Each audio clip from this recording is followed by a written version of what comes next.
menayangkan video tentang kecelakaan di laboratorium dan juga penanganan utamanya. Kecelakaan laboratorium sering terjadi akibat kurangnya pemahaman tentang prosedur keselamatan, penggunaan alat bahan yang tidak sesuai, serta kelalaian pada saat melakukan praktikum. Risiko kecelakaan dapat berupa tumpahan bahan kimia, luka bakar, keracunan, ledakan, hingga cedera saat penggunaan alat laboratorium.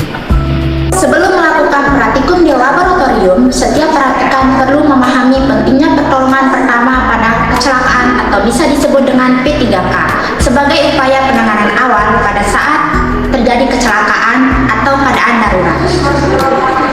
Sebelum melakukan praktikum, pengguna laboratorium wajib untuk mengenal alat-alat keselamatan yang tersedia beserta fungsi dan cara penggunaannya untuk mencegah terjadinya kecelakaan serta membantu penanganan darurat secara cepat dan tepat.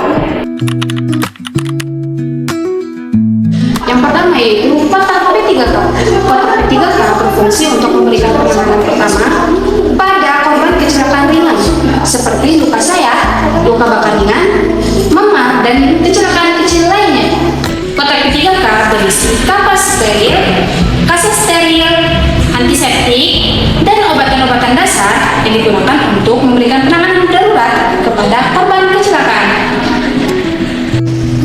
Selanjutnya yaitu APAT atau alat pemadam api ringan yang berfungsi untuk memadamkan kebakaran pada tahap awal sebelum api membesar.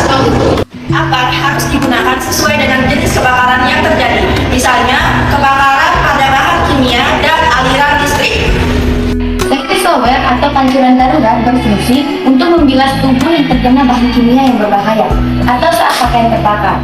Pembilasan dilakukan sesegera mungkin selama beberapa menit agar menghindari dampaknya cedera yang berlebihan. Eye station atau pencuci mata darurat berfungsi untuk mencuci mata yang terkena percikan bahan kimia, debu, atau partikel berbahaya. Mata harus dibilas dengan air mengalir selama 15-20 menit.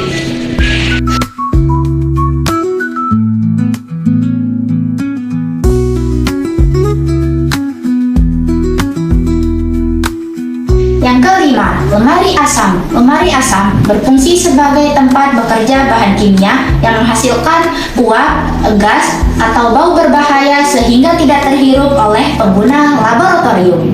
Yang keenam yaitu alat pelindung diri atau APD.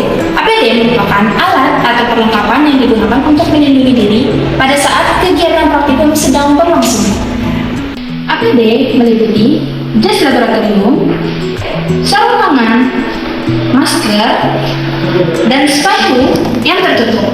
Yang ketujuh yaitu pintu darurat.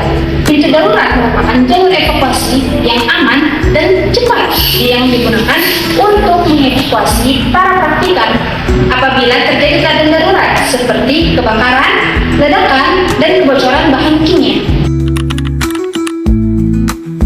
Saat praktikum berlangsung, seorang praktikan dapat mengalami pingsan akibat kelelahan, kurang istirahat, atau terlalu lama di laboratorium. Langkah pertama yang dilakukan yaitu membantu praktikan untuk duduk di kursi agar tubuhnya berada pada posisi yang nyaman dan tidak terjatuh. Selanjutnya, masker yang digunakan praktikan dibuka atau dilonggarkan untuk memperlancar pernapasan.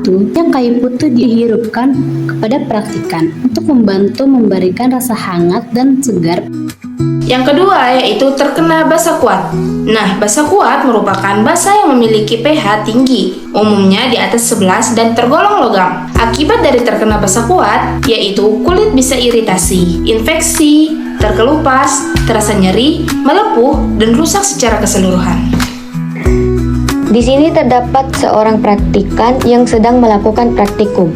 Namun, praktikan tersebut tidak sengaja menghirup larutan asam atau basa kuat sehingga mengganggu sistem pernapasannya. Langkah pertama yang dilakukan adalah menenangkan korban, kemudian memberikan air minum atau susu sebanyak 2 hingga 4 gelas kepada orang tersebut. Selanjutnya yaitu tindakan pertolongan pertama pada luka bakar karena panas. Hal pertama yang kita lakukan yaitu diamankan korban dari bahan yang membakar.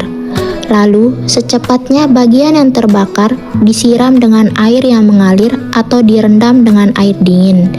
Setelah itu, bagian yang melepuh jangan dikupas dan ditutup bagian yang terbakar dengan superatur atau kain steril. Yang kelima yaitu terjadi ledakan atau kebakaran.